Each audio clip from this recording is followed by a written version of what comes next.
दक्षिण विधानसभा चुनाव Republican party of India की तरफ से लड़ेंगे संजय गाडे। महाराष्ट्र के सतारा जिला के कराड दक्षिण विधानसभा क्षेत्र से रिपब्लिकन पार्टी ऑफ इंडिया के गवई गट की तरफ से संजय गाडे चुनाव लड़ेंगे। यही जानकारी संजय गाडे ने प्रेस कॉन्फ्रेंस के जरिए दी।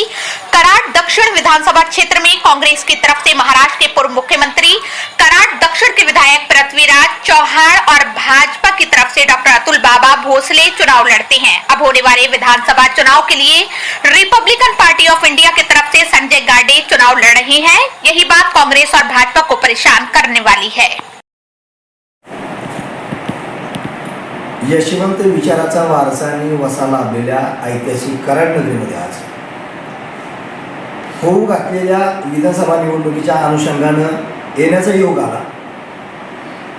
लोकसभा निवडणुकीमध्ये तुतारी या चिन्हावरती रिपब्लिकन पार्टी ऑफ इंडियाचा पुरस्कृत उमेदवार म्हणून मी संजय गाडे 37,062 मतदान घेऊन दखलपात्र ठरलो। आमचं तर असं म्हणणं आहे की राष्ट्रवादी काँग्रेसच्या उमेदवारांच्या विरोधात एकूण 9 उमेदवारांनी तुतारी चिन्हावरती मतदान निवडणूक लढवली, मात्र 8 ठिकाणी राष्ट्रवादी काँग्रेस पक्षाचे उमेदवार निवडून आले।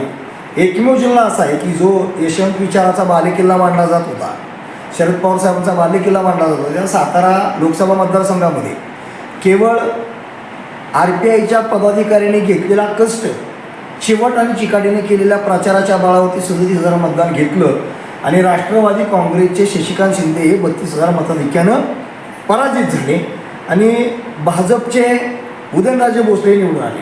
खरं म्हटलं तर कोण निवडून येणार आणि कोण पडणार याच्याशी आम्हाला काडी मात्र घेणं देणं नव्हतं आणि नाही। लढाई अजूनही संपलेली नाही, कारण मी अजूनही जिंकलेलो नाही हे ब्रीदवाक्य घेऊन रिपब्लिकन पार्टी ऑफ इंडिया माननीय डॉक्टर राजेंद्र गवई साहेबांच्या राष्ट्रीय नेतृत्वाखाली आणि पश्चिम महाराष्ट्र महासचिव चंद्रकांतदादा कांबळे, जिल्ह्याचे मुख्य संघटक आणि कोर कमिटीचे अध्यक्ष दीपक भाऊ कदम यांच्या मार्गदर्शनाखाली चाललेलं असताना होऊ घातलेल्या विधानसभेची निवडणूक नेमकी लढवायची कशी याच्यावर साधक बाधक चर्चा झाली। कोरेगाव मतदारसंघातून आमचे दादासाहेब चंद्रकांतदादा कांबळे हे कोरेगाव मतदारसंघातून विधानसभेची निवडणूक लढवणार आहेत आणि कराड दक्षिणमधून मी निवडणूक लढवावी अशी कोर कमिटीच्या अध्यक्षांनी आणि कोर कमिटीने जाहीर केल्यामुळं आज कराडमध्ये येणं झालं। कराड दक्षिणमधून रिपब्लिकन पार्टी ऑफ इंडियाचा अधिकृत उमेदवार म्हणून मी स्वतः माझी उमेदवारी या क्षणाला घोषित करत आहे।